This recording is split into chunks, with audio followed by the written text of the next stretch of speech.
So let's start with Living Color. So Super Hits comes out in Hmm. 1998.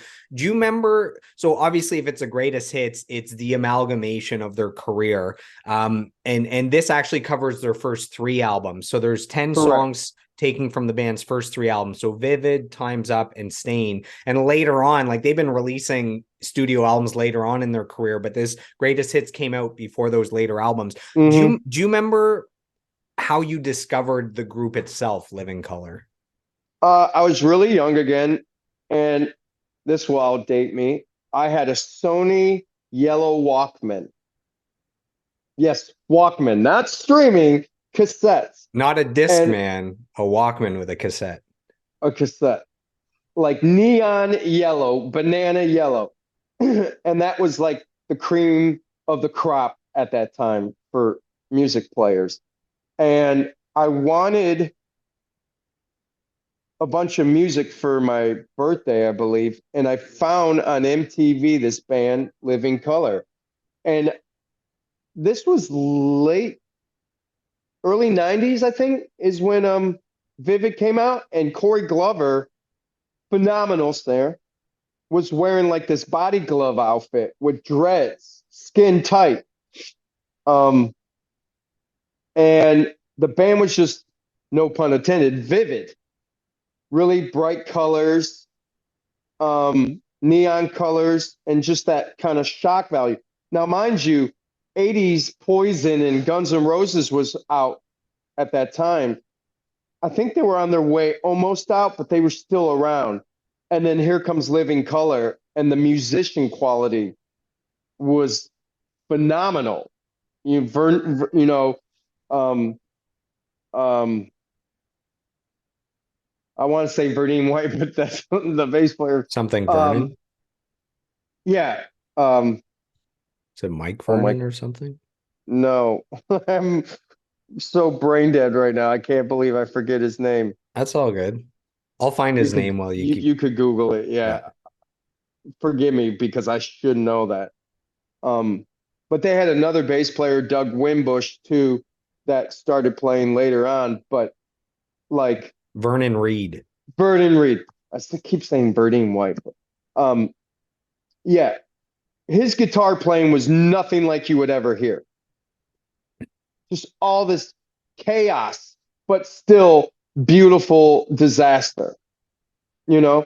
And then Will Calhoun, the way his grooves were and the way he played a ride cymbal wasn't just playing it just to play it. He was using the bell all the time to mark the foundation. And when I heard that, obviously I was a drummer's drummer. So any drummer that was great, I liked the record. Hence why I fell in love with Rush. But when I heard Call the Personality, it was just attitude. And I was like, Mom, I want that record. And then I got into Type. Um, and I fell in love with the band and I just followed them on from there. So I actually wasn't super familiar with Living Color. I Hmm. listened to this greatest hits album, and you're hearing something for the first time, so your mind is trying to put it in these categories of, oh, it reminds me of this, or it's this type of genre. And what came to me right away was, number one, the level of musicianship was incredible across all instruments. So I'm hearing the bass, I'm thinking, wow, that bass is incredible. And then the drums, I'm like, oh shit, the drums are so good. And then there's these crazy, you were talking about the guitar, you've never heard anything like it. I'm hearing like Tom Morello of Rage Against the Machine style Before guitar Tom playing Morello. at least 4 years before Rage's first album in 1992. So this predates, and I wonder if it was an influence on Tom Morello. That's a good question. That's a rabbit hole to dig into. But they were really influenced from a old punkish rock metal band called Bad Brains. Hmm. So you go down that wormhole and you can kind of hear, Living Colors identity a little bit into it. But or Bad Brains in the Living Colors music. Um, they were heavily influenced. So they can go from R&B to really heavy stuff to punk rock to hardcore I mean, the world was their oyster. They could play anything and just make it sound awesome. And they had the best powerhouse singer, Corey Glover. You know, to this day, sounds like the records. I actually, here's a little nugget. I auditioned for Corey Glover, and For a I had an solo opportunity career? to do a solo tour. He had some other solo records called Hymns, which was another favorite record of mine. And he was putting a band together. He had a band, and then I don't know what happened, and my name got thrown in the mix by a guy named Smitty, who was their manager at the time, good friend of mine. And my name got brought up. I went, started playing with them, and I got to play Call the Personality, and like cheek to cheek smile, you know. And I can't remember what happened, but it didn't happen the tour. But I at least got to sit in one moment and hear, "Look in my eyes." I was like, this is the song that brought me to this band. And here I am, full circle, playing with the man right there. It was like surreal. So you were mentioning that Bad Brains was an influence on Living Color.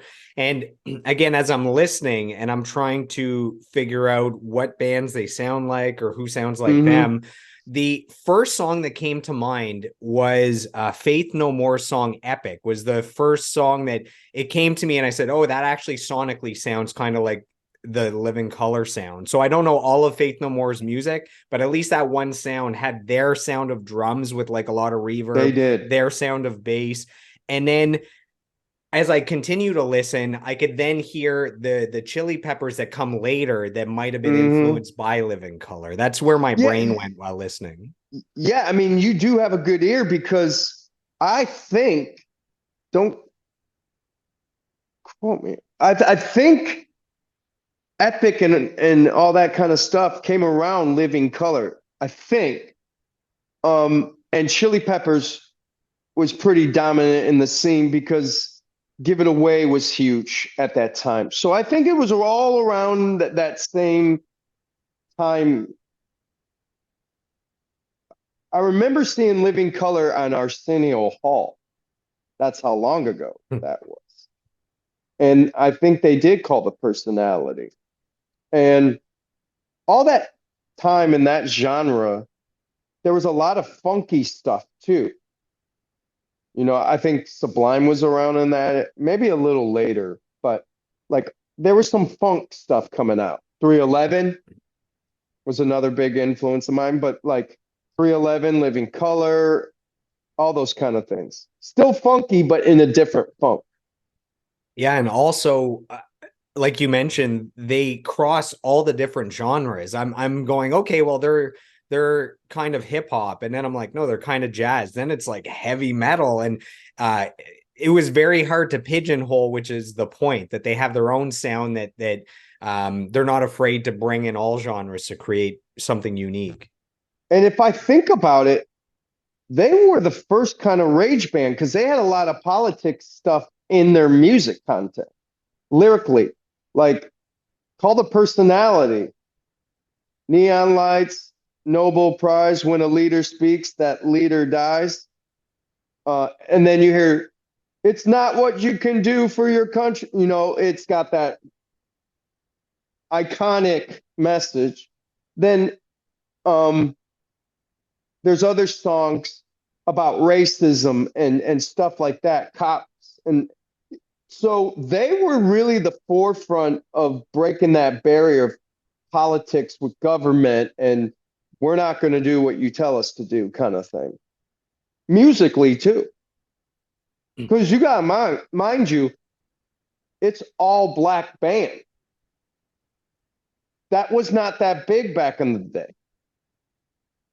So they broke that barrier for other bands.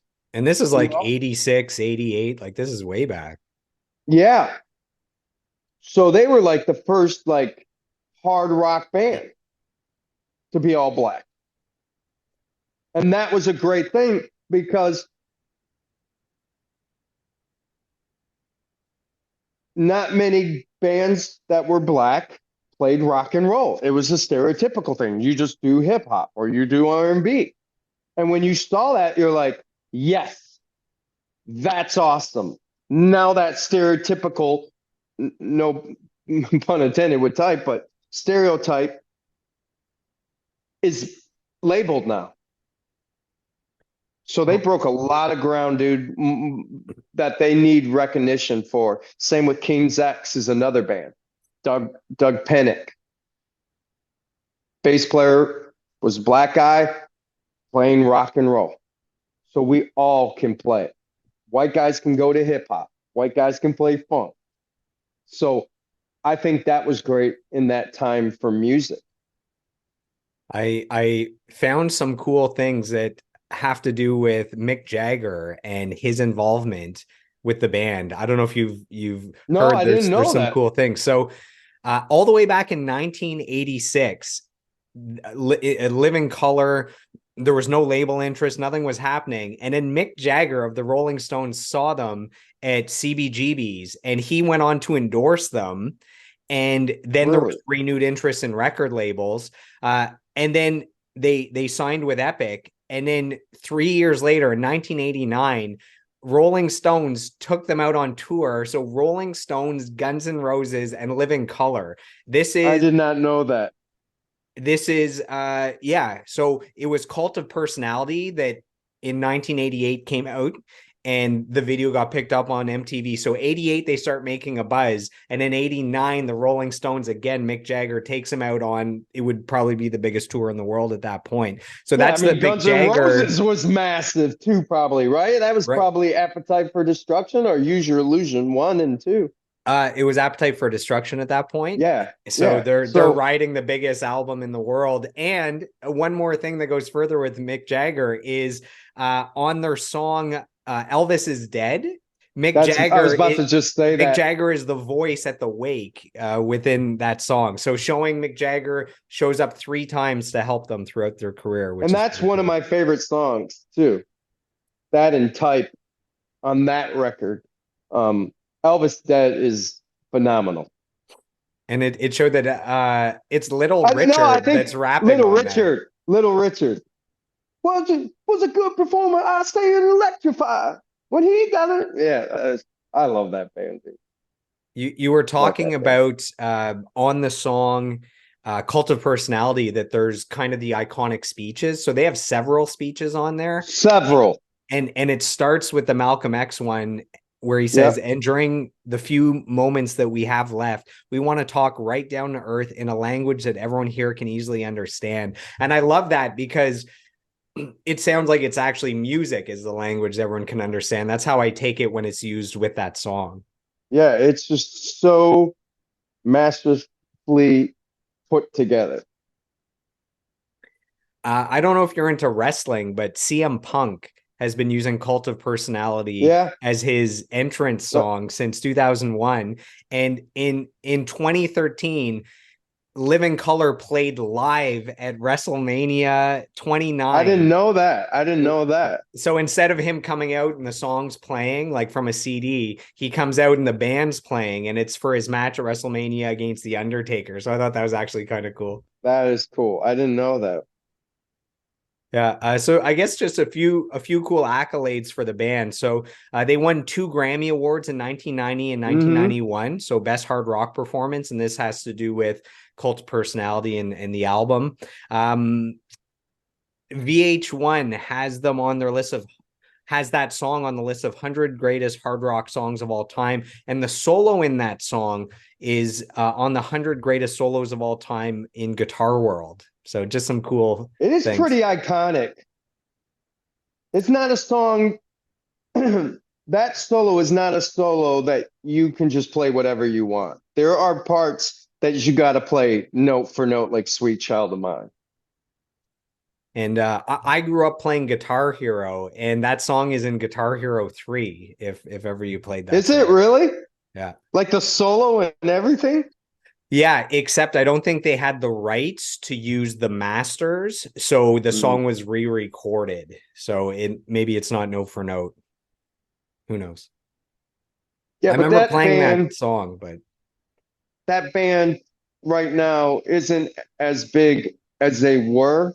And I get it. They're older, they write different stuff, but they really opened up the door for a lot of different things. And I just wanted to put that on my list to show my appreciation, one, for Will Calhoun, what he's done for me, and what that band has done for many people, opening a future for their career.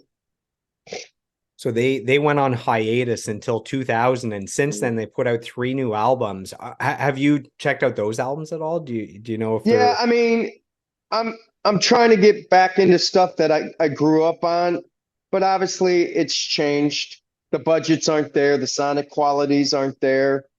Um, it's really hard, dude. Like when you write like Call of Personality or Type or Love Rears Its Ugly Head or um yeah, like those kind of songs, it's hard to top those. And you can get in a routine of bam, bam, bam, single, single, massive single, and then just fall off the face of the earth and go, I need some time to like do some solo stuff, get some stuff out of my system, and I'll come and I'll meet you in a couple years. And I think that's what they did. Uh Vernon did, I think, a solo thing with like clarinets and stuff, like some real avant-garde kind of thing. Corey did a solo R&B rock pop thing. Um, Doug Wimbush did a bunch of like probably played on people's stuff. Will Calhoun got into really like the African culture of like going to Africa and really sitting down with drummers and really digesting his culture and really putting out like some great jazz stuff, you know? So I think, as you would say, soy your royal oats as coming to America. That's what they did. They branched off and did their stuff and then came back and said, hey, we are Living Color. I missed this. Let's try this one more time. So as we wrap up talking about Living Color and dive into the next favorite album, just a few more things. So yeah, man, it looks like they're still doing the damn thing because they've been in the studio now working on a new album. This year, they went on a US tour with Extreme, so another big band from Mm-hmm. quite a few years ago.